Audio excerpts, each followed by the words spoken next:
চিৎকার করে বলতে চাই যে আমার ভাইকে, আমার বাবাকে, আমাদের স্বামীকে ফিরিয়ে দাও। চোখের পানি রাখতে পারি না, অসহায়ত্বের একটা বেদনা যন্ত্রণা আমাদেরকে কুড়ে কুড়ে খায়। আমরা এখান থেকে মুক্তি চাই। আমরা অবশ্যই আমাদের এই মানুষগুলোকে ফিরে পেতে চাই, তাদের পরিবারের কাছে যেন তারা ফিরে যেতে পারে। আজকে একটু পরিষ্কার ভাবে জানাতে চাই, সরকারকে বারবার আমরা আহ্বান করেছি যে আপনারা বলেন যে এখানে কি হয় না, তাহলে কেন কোথায়? দায়িত্বটা আপনাদের, খুঁজে বার করেন তাদেরকে, তাদের পরিবারের কাছে ফেরত দিন। এটা অবশ্যই আপনাদেরকে দিতে হবে, অন্যথায় ইতিহাসের কার্যায় আপনাদেরকে তার জবাব দিতে হবে, জনগণের আদালতে আপনাদেরকে তার বিচার করা হবে। আজকে খুব পরিষ্কার করে বলতে চাই যে বন্ধুগণ, এই ফ্যাসিস্ট আওয়ামী লীগের সরকার আজকে তারা শুধু ক্ষমতায় টিকে থাকার জন্য বেআইনি ভাবে, অবৈধভাবে তাকে গোটা জাতিকে ধ্বংস করে দিচ্ছে।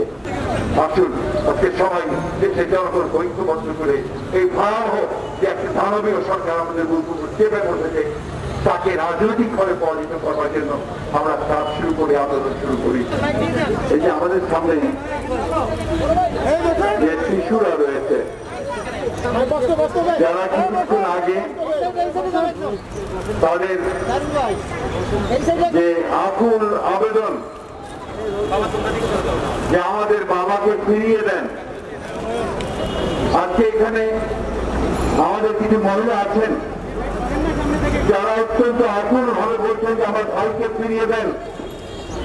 এখানে আমাদের কিছু বোন আছে যারা বলছে আমার স্বামীকে ফিরিয়ে দেন। আজকে এই আহাজারি শুনে আমরা সবাই আপ্লুত হয়েছি। সারা দেশের মানুষ আজকে এই কথাগুলো শুনে তাদের মনের মধ্যে একটাই প্রশ্ন আসবে যে কেমন সরকার, কেমন রাষ্ট্র, কেমন দেশ আমরা বানালাম যেখানে আমাদের সন্তানেরা নিখোঁজ হয়ে যাবে, যাদের কোনো হদিশ খুঁজে পাওয়া যাবে না, এবং সেটা আইন শৃঙ্খলা বাহিনীর লোকেরা তাদেরকে তুলে নিয়ে যাবে, সরকার তার কোনো জবাব দেবে না। বন্ধুগণ, আজকের এই আন্তর্জাতিক গুম প্রতিরোধ দিবসের এই দিনে আজকে আমরা প্রায় 9 বছর এই কথাগুলো বলছি। 2013 থেকে বাংলাদেশের মানুষের কাছে আগে গুম হওয়া শব্দটা পরিচিত ছিল না। এই ভয়াবহ ফ্যাসিবাদী সরকার ক্ষমতা জবরদখল করার পর থেকে এই গুম কথাটি চালু হয়েছে। যারাই একটু প্রতিবাদী, যারাই রাজনৈতিক সচেতন, তাদেরকে স্তব্ধ করে দেওয়ার জন্য, আন্দোলনকে বন্ধ করে দেওয়ার জন্য, গণতন্ত্রের অধিকার আদায় করার জন্য যখনই আন্দোলন শুরু হয়, তখনই এই সমস্ত অগ্রণী সৈনিক যারা গণতন্ত্রের মুক্তির জন্য আন্দোলন করে তাদেরকে তুলে নিয়ে যাওয়া হয় এবং তাদেরকে গুম করে দেওয়া হয়। সরকারের কাছে গেলে, আইন শৃঙ্খলা বাহিনীর কাছে গেলে তারা বলে আমরা কিছু জানি না। বা জাতিসংঘের যে চার্টার আছে, সেই চার্টারে খুব স্পষ্ট করে বলা আছে যে এনফোর্স ডিসঅ্যাপিয়ারেন্স, এটা হচ্ছে ক্রাইম এগেইনস্ট হিউম্যানিটি, মানবতার বিরুদ্ধে এটা একটা অপরাধ, জঘন্য অপরাধ। আজকে সেই অপরাধে এই সরকার দুষ্ট হয়েছে। এটা শুধু আমরা বলছি না, আজকে আন্তর্জাতিকভাবে স্বীকৃত হয়েছে। ইউনাইটেড নেশনসের হিউম্যান রাইটস কমিশন তারা জানতে চেয়েছে চিঠি দিয়ে সরকারের কাছে যে এই লোকগুলো কোথায় গেল, তাদের সম্পর্কে জানতে চাই। আজকে ইউএস কংগ্রেসে এই সম্পর্কে হিয়ারিং হচ্ছে। ইউএসএর সেনেটররা তারা চিঠি দিয়ে জানতে চাচ্ছেন যে বাংলাদেশের এই অবস্থা কেন। আজকে তাদের পার্লামেন্টে এই ইস্যুটা নিয়ে এসছে।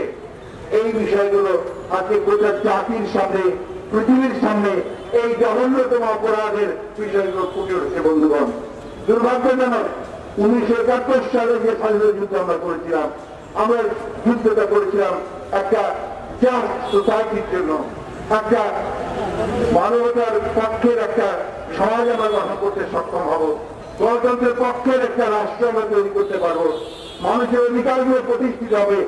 সেই অধিকারগুলোকে আজকে এই অবৈধ সরকার তারা কেড়ে নিয়ে গেছে। শক্তি প্রয়োগ করে বুলেট এবং পিস্তল রাইফেল দিয়ে তাকে মানুষের কণ্ঠকে স্তব্ধ করতে চায়।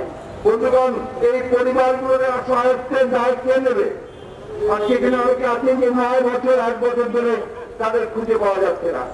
আমাদের এমপি সিলেটের সাংগঠনিক সম্পাদক ইলিয়াস আলী, ঢাকার কমিশনার চৌধুরী আরব সহ আজকে আমাদের প্রায় 500-র অধিক নেতাকর্মী গুম হয়ে গেছেন 7-8 বছর ধরে। তারা জানে না ইলিয়াস আলীর সেই মেয়ে এখন প্রায় বড় হয়েছে, সে এখনো দরজার দিকে তাকিয়ে থাকে যে কখন তার বাবা ফিরে আসবে। তার বাবা ফিরে আসে না। এই যে ছোট ছোট বাচ্চাদের আমাদের আপনারা শুনলেন, আমরা তো আমাদের চোখের পানি রাখতে পারি না। অসহায়ত্বের একটা বেদনা যন্ত্রণা আমাদেরকে কুড়ে কুড়ে খায়। আমরা এখান থেকে মুক্তি চাই। আমরা অবশ্যই আমাদের এই মানুষগুলোকে ফিরে পেতে চাই, তাদের পরিবারের কাছে যেন তারা ফিরে যেতে পারে। আজকে একটু পরিষ্কার ভাবে জানাতে চাই, সরকারকে বারবার আমরা আহ্বান করেছি যে আপনারা বলেন যে এখানে এগুলো হয় না, তাহলে কেন কোথায়? দায়িত্বটা আপনাদের, খুঁজে বার করেন তাদেরকে, তাদের পরিবারের কাছে ফেরত দিন। এটা অবশ্যই আপনাদেরকে দিতে হবে, অন্যথায় ইতিহাসের কার্যায় আপনাদেরকে তার জবাব দিতে হবে। জনগণের আদালতে আপনাদেরকে তার বিচার করা হবে। আজকে খুব পরিষ্কার করে বলতে চাই যে বন্ধুগণ, এই ফ্যাসিস্ট আওয়ামী লীগের সরকার আজকে তারা শুধু ক্ষমতায় টিকে থাকার জন্য বেআইনি ভাবে অবৈধ ভাবে তাকে গোটা জাতিকে ধ্বংস করে দিচ্ছে। আমাদের সংবিধানকে ধ্বংস করেছে, গণতান্ত্রিক অধিকারগুলো করে নিয়েছে, অর্থনীতিকে ধ্বংসের দিকে ফেলে দিয়েছে, গোটা প্রশাসনকে বিলীনীকরণ করেছে। আজকে সেই জন্য আমাদের উচিত হবে আজকে সকলে ঐক্যবদ্ধ হয়ে এই সরকারকে রাজনৈতিক ভাবে পরাজিত করে একটা সত্যিকার অর্থে একটা জনগণের সরকার প্রতিষ্ঠা করা, যে সরকার এই অসহায় বাচ্চাগুলোর, এই পরিবারগুলোর সামনে তাদেরকে যারা হারিয়ে গেছে তাদেরকে বের করে নিয়ে আসার জন্য তারা কাজ করবে, তাদের ব্যবস্থা তারা করবে। আসুন আজকের এই দিনে আমরা গুমের যে কালচার, সেই কালচারকে বন্ধ করার জন্য আমরা সবাই সোচ্চার হই, সবাই জোর গলায় বলেছি যে গুম বন্ধ করো এবং তাদেরকে তাদের পরিবারের কাছে ফিরিয়ে দাও।